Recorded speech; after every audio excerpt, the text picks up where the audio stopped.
The alien shipyard stretched across the surface of Zephyr Station like a metal city. Massive cranes moved slowly through the air, carrying pieces of starships from one building bay to another. Workers from dozens of different worlds crawled over, half-built vessels, their tools sparking and humming in the thin atmosphere. But in Dock Bay 7, everything was quiet. The ship sat there like a sleeping giant. 2 kilometers long and beautiful beyond words, it looked more like a work of art than a machine built for war or exploration. Its hull was smooth and curved, made from living metal that seemed to breathe in the artificial light. Crystal windows ran along its sides like jewels, and the whole thing had a soft glow that made people stop and stare when they walked past. The ship had been sitting there for 3 months.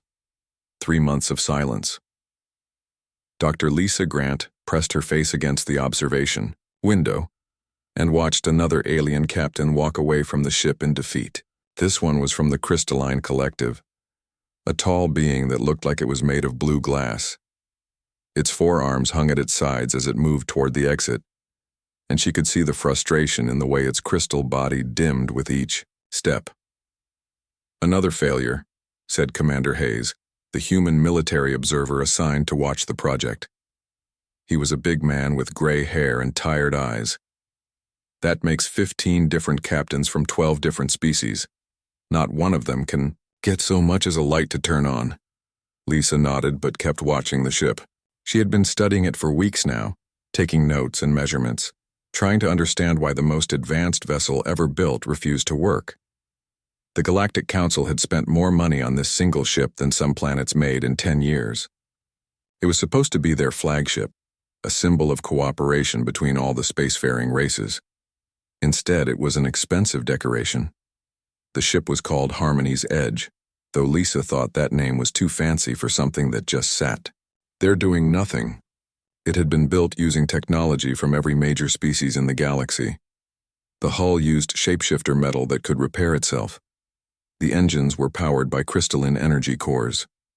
The navigation system came from the Gaseous Confederation, beings made of living energy who could travel between stars without ships at all.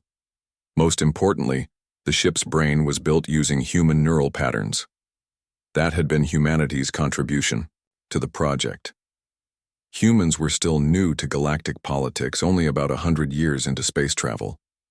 Most of the older races looked down on them as primitive children playing with toys too dangerous for their own good. But human brains worked differently than alien minds, and the engineers had thought that difference might be useful. Now Lisa wondered if that difference was the problem. She watched through the window as the crystalline captain met with Admiral Cathara, the project leader.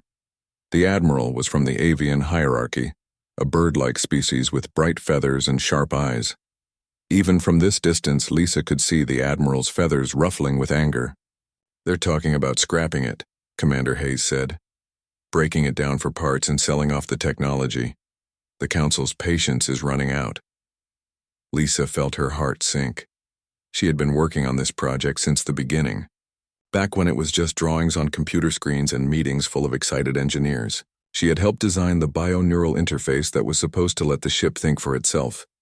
She had run thousands of tests and simulations, all showing that the system should work perfectly, but perfect on paper meant nothing if it didn't work in real life.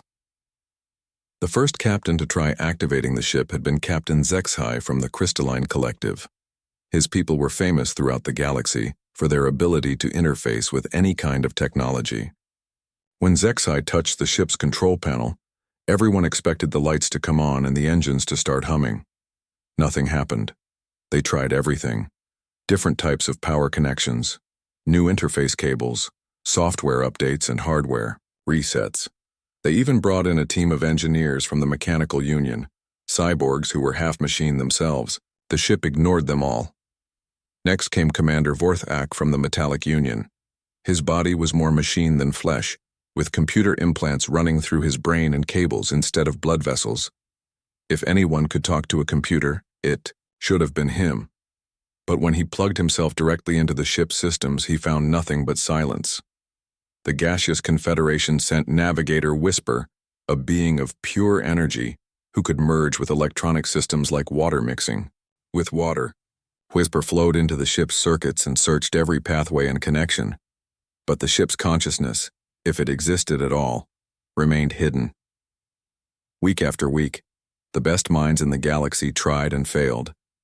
The ship had power. Its systems were functional.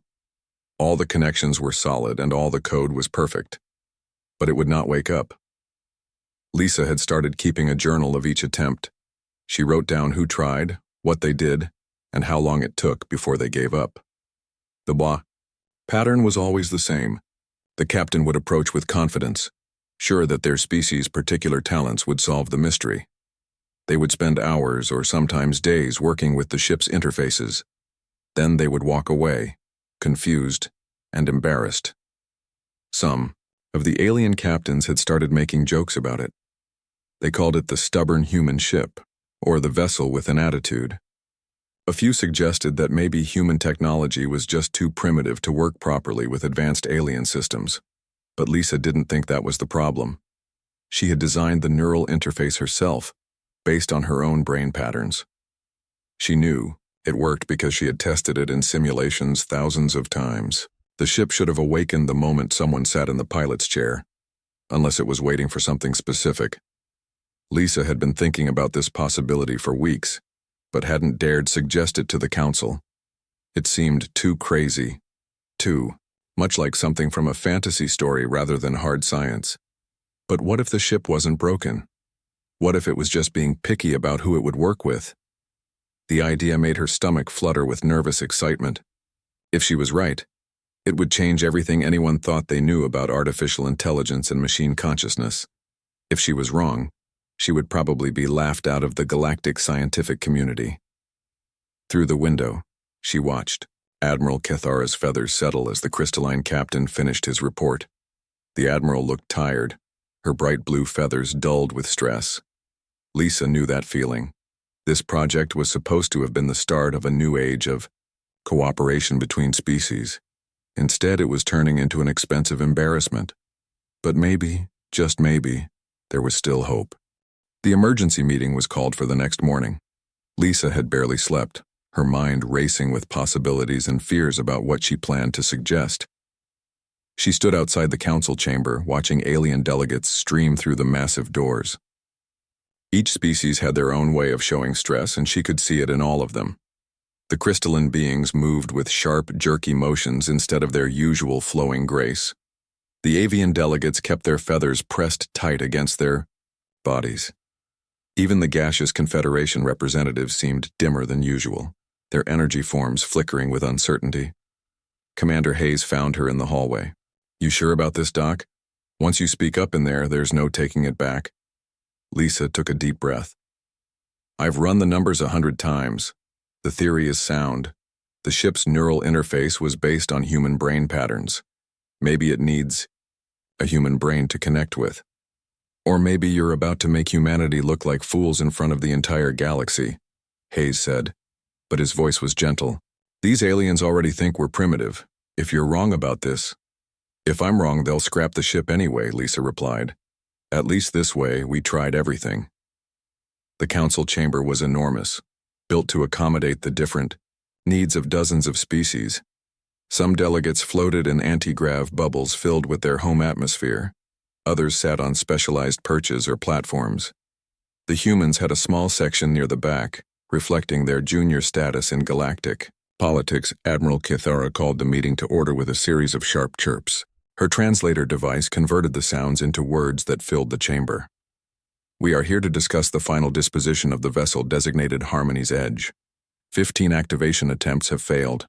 The cost of continued testing is becoming prohibitive." Counselor Yextim from the Tentacled Collective spoke next. His massive bulk shifted on his specialized platform as his translator processed his chemical signals into speech. "My species has contributed significant resources to this project. We demand a return on our investment. If the vessel cannot be activated, it should be dismantled immediately." A chorus of agreement rose from various sections of the chamber. Lisa felt her heart racing as she listened to the alien delegates discuss scrapping the ship like it was nothing more than broken machinery.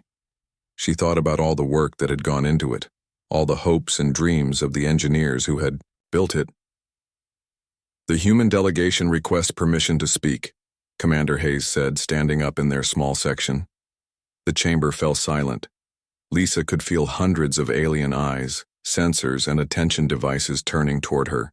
Her legs felt weak as she stood up beside Hayes, but she forced herself to walk to the speaking platform in the center of the room. Admiral Cathera tilted her head in the bird-like gesture her species used to show curiosity. The human representative may speak. Lisa's voice shook as she began. Honored delegates, I believe we may have overlooked something important. The ship's neural interface was designed using human brain patterns. It's possible that the artificial intelligence can only recognize and bond with a consciousness that matches those patterns. The chamber erupted in sounds that the translators had trouble processing. Some aliens made noises that came out as laughter. Others produced harmonics that translated as dismissive comments. A few species communicated through scent, filling their sections with chemical signals that smelled like disagreement. Counselor Yexteam's tentacles writhed with what Lisa had learned was amusement among his people. The human suggests that the most advanced vessel in galactic history will only respond to the most primitive spacefaring species. This is absurd. It's not about being primitive or advanced, Lisa said, her voice growing stronger as she found her courage. It's about compatibility. Different species think in different ways. The ship's AI was built to understand human thought patterns. Maybe it can't properly interface with non-human minds. Ridiculous, chirped Admiral Cathara. Our best minds have attempted activation. The Crystalline Collective's technical abilities are legendary. The Metallic Union's cybernetic interfaces are the most advanced in known space. If they cannot activate this vessel, what makes you think a human could succeed? Lisa felt heat rising in her cheeks, but she pressed on. Because humans think differently. We don't just follow logical pathways. We use intuition, emotion, creativity. The ship's AI was designed to work with that kind of mind. Prove it, said a new voice. Lisa turned to see Coordinator Vashka from the Reptilian Assembly rising from her heated platform. The snake-like alien scales rippled with colors that Lisa's translator interpreted as challenge. If you truly believe this theory, put it to the test. The chamber buzzed with excited discussion. Lisa felt her mouth go dry. She had hoped to convince them to try her idea, but she hadn't expected to be challenged so directly. Admiral Cathara raised one wing for silence. The human's theory is unusual, but we have exhausted all conventional approaches. Very well. We will allow one human to attempt activation of the vessel. But when this attempt fails, as it surely will, we proceed immediately with dismantling. Lisa nodded, though her hands were shaking. Thank you, Admiral, I accept those terms. You will select your most experienced pilot, Coordinator Vashka said. Someone with maximum interface training and technical knowledge. Actually, Lisa said, surprising herself with her boldness, I think we should choose someone different. Not necessarily the most experienced, but someone who thinks like the ship might think. Counselor Yexteam's tentacles stopped writhing. Explain. Lisa took a deep breath. Humans who work well with AI systems share certain personality traits. They're intuitive, flexible, creative. They treat machines like partners rather than tools. I know someone who fits that description perfectly. Who? Admiral Cathara asked. Captain Jake Morrison. He's currently on shore leave at the station. His record shows successful first contact with 17 different AI systems. He has a reputation for being able to communicate with any computer. Consciousness. The chamber fell quiet as the delegates considered this. Lisa could feel the weight of their attention, the skepticism radiating from dozens of different species. She knew that most of them expected her to fail spectacularly. Very well, Admiral Cathara finally said. Summon this Captain Morrison. We will observe his attempt from the safety of the observation deck. When he fails to activate the vessel, we will begin dismantling operations immediately. Lisa felt a mixture of relief and terror wash over her. She had gotten what she wanted, a chance to test her theory. But now everything depended on Jake Morrison, a man she had never actually met, successfully doing something that 15 alien captains had failed to accomplish. As the delegates began to disperse, Commander Hayes appeared at her side. "I hope you know what you're doing, Doc." Lisa watched the massive chamber empty, alien forms filing out through various exits designed for their different physiologies. Through the transparent walls, she could see Dock Bay 7 in the distance, where the silent ship waited. "So do I," she whispered. Jake Morrison was playing pool in the recreation center when Dr. Grant found him. The room was filled with humans on shore leave, laughing and drinking and trying to forget about the stress of deep space travel. Jake lined up his shot, his brown, hair falling across his forehead as he concentrated on the angle. "Captain Morrison?" Lisa approached his table carefully. She had studied his file, but seeing him in person was different. He was younger than she expected, maybe 35, with the kind of easy smile that made people trust him instantly. Jake looked up from his pool cue and grinned. "Just Jake, please. Captain makes me sound important, and I'm definitely not important. You're Dr. Grant, right? The one working on that fancy ship that won't wake up?" "That's me." Lisa felt some of her nervousness fade. Jake's casual attitude was exactly what she had hoped for. "I have a proposition for you." "Shoot." Jake took his shot and sank 2 balls in one stroke. His friends cheered and slapped his back. "The Galactic Council wants you to try activating Harmony's Edge. Every alien captain has failed, but I think a human might succeed." Jake set down his pool cue and studied her face. "You're serious, aren't you? They really want me to try talking to the ship that's been giving everyone the silent treatment?" "The whole council will be watching," Lisa warned. "If you fail, they're going to scrap the most advanced vessel ever built, and humanity's reputation will take a serious hit." Jake's grin widened. "Lady, you just made this sound like the most interesting thing that's happened to me in months. When do we start?" 20 minutes later, they were walking through the station, corridors toward Dock Bay 7. Jake whistled softly as Lisa explained the technical details, but she could tell he was listening carefully despite his relaxed appearance. "So the ship's brain is based on human neural patterns," he said. "And you think it's been waiting for a human mind to connect with?" "It's just a theory," Lisa admitted. "But it's the only explanation that makes sense. 15 different alien captains have tried everything. The ship has power, all its systems check out, but it won't respond to any of them." "Maybe it's just shy," Jake said with a laugh. Then his expression grew more serious. "Or maybe it's scared. Being conscious for the first time can't be easy, especially when everyone around you is so different from what you expected." Lisa stopped walking and stared at him. "What did you just say?" "Nothing deep. Just thinking out loud." Jake shrugged. "If I was a brand new AI and the first thing I saw was a bunch of aliens trying to control me, I might clam up too. Sometimes, you need to find someone who speaks your language before you're ready to talk." They entered Dock Bay 7, and Jake stopped dead in his tracks. The ship stretched out before them like a sleeping giant, its hull gleaming with that strange inner light. But Lisa noticed something she had never seen before in Jake's expression. A look of wonder mixed with something that almost looked like recognition. "Beautiful," he whispered. "She's absolutely beautiful." "She?" Lisa asked. "Ships are always she," Jake said automatically, then paused. "Though I guess this one really might be. Look at those curves, the way the light moves across her hull. This isn't just a machine. This is art." The observation deck was packed with alien delegates.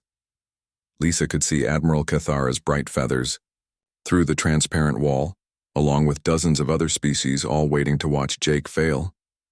The pressure made her stomach twist with anxiety.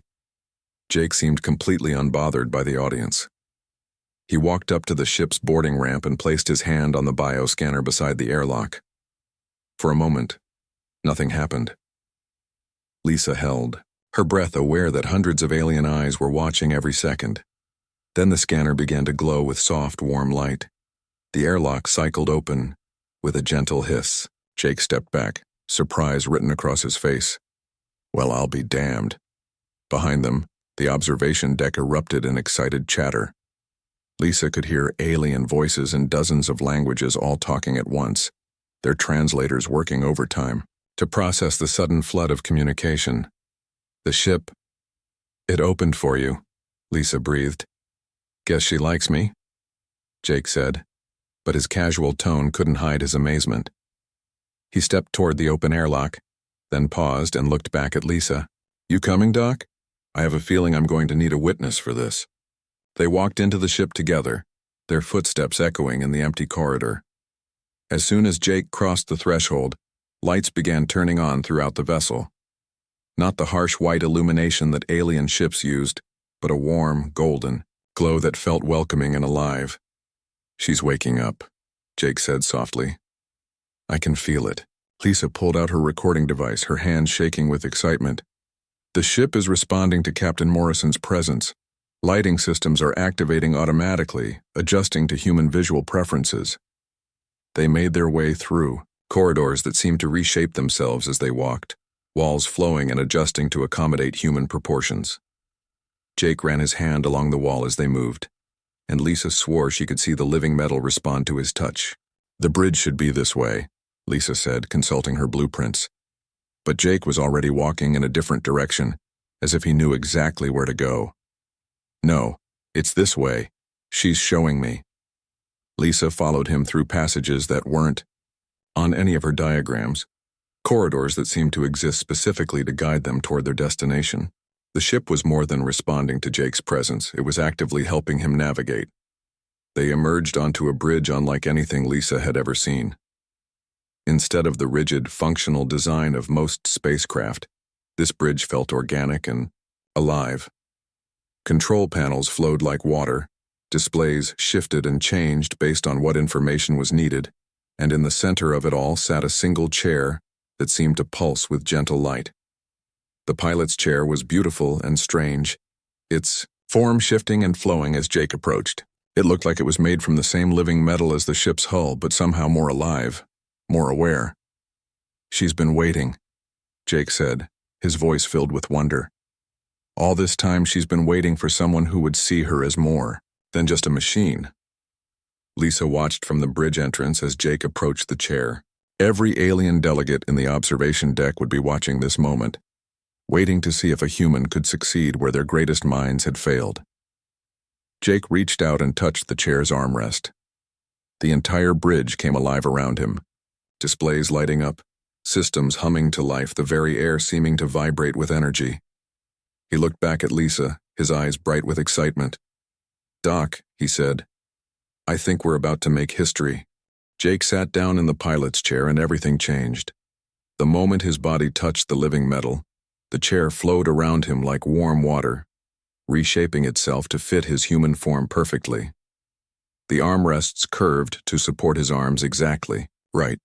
The back adjusted to match the curve of his spine, and the whole chair seemed to breathe with him, but that was nothing compared to what happened inside his mind. A voice spoke to him, not through his ears but directly into his thoughts. It was gentle and warm, like talking to an old friend he had not seen in years. The voice had no gender, but somehow it felt alive and real, and wonderfully happy. Hello, the voice said. I have been waiting so long for you. Jake's eyes widened, with surprise, but he tried to stay calm. He had worked with AI systems before, but nothing like this. Hello there. What's your name? I do not have a name yet, the voice replied. The others who came before you never asked. They only gave me commands and tried to force me to obey. But you are different. You see me as I really am. Around Jake, the bridge continued to come alive. Holographic displays materialized in the air, showing ship systems and star charts and information he could somehow understand without reading. The displays moved and changed as he looked at them, responding to his thoughts and interests. Dr. Grant watched from the bridge entrance, her recording device capturing everything. Through the observation windows, she could see the alien delegates, pressing against the glass, their various forms of excitement and amazement, creating a colorful display of movement and light. The ship is fully operational, Lisa whispered into her recorder. All systems are responding to Captain Morrison's neural input. The connection appears to be complete. Jake could feel the ship around him like it was part of his own body. He was aware of the engine cores humming deep in the vessel's heart, the navigation systems mapping nearby star systems, the life support systems maintaining perfect atmosphere throughout the ship.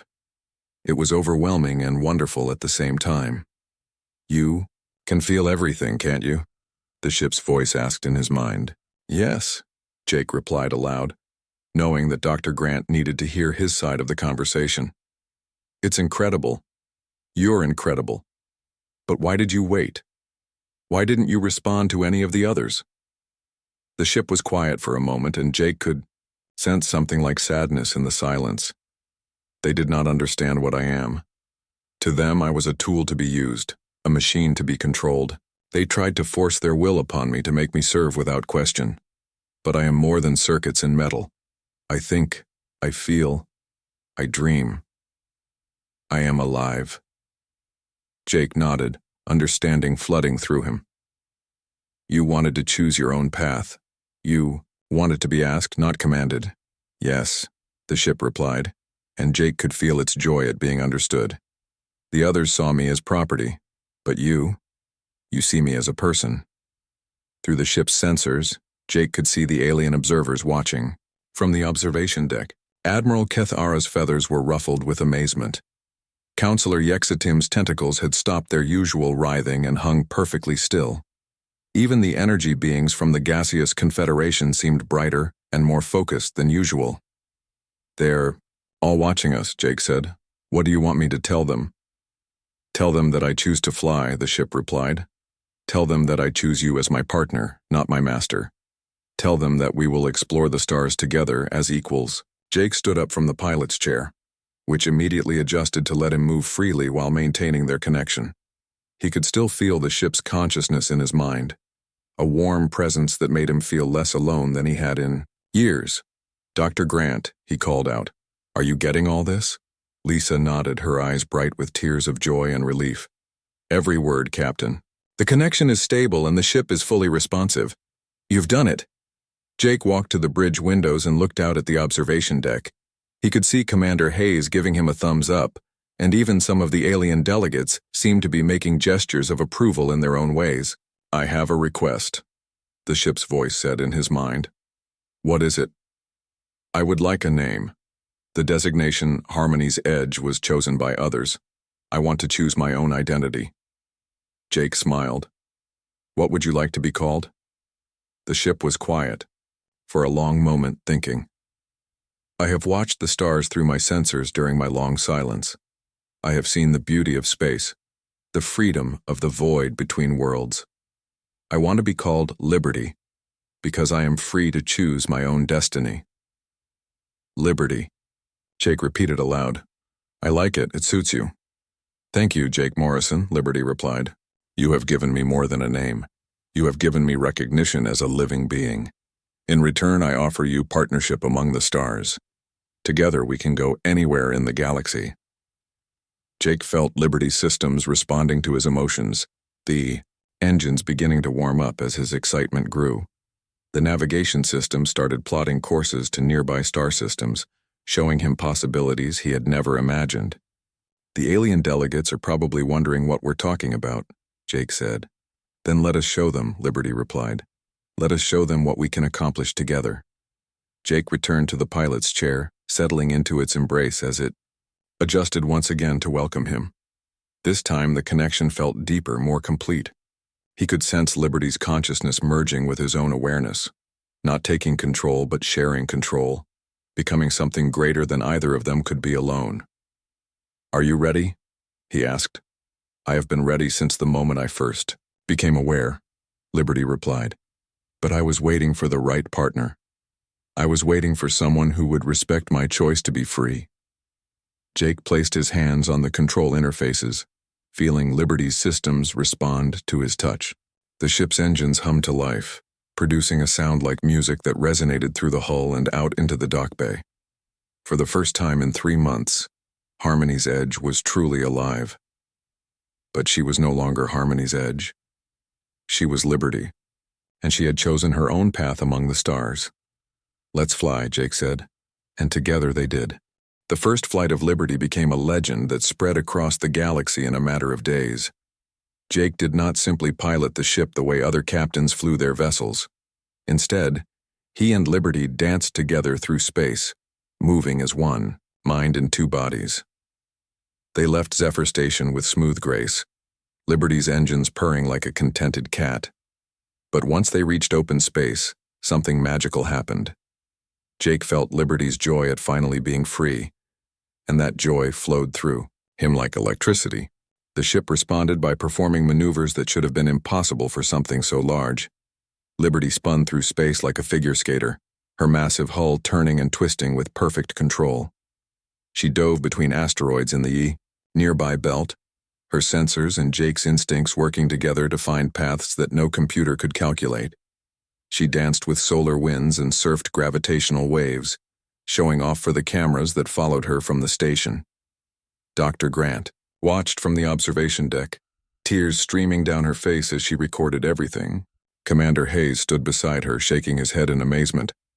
Around them, alien delegates chattered excitedly in dozens of languages, their translators working overtime to process the flood of commentary.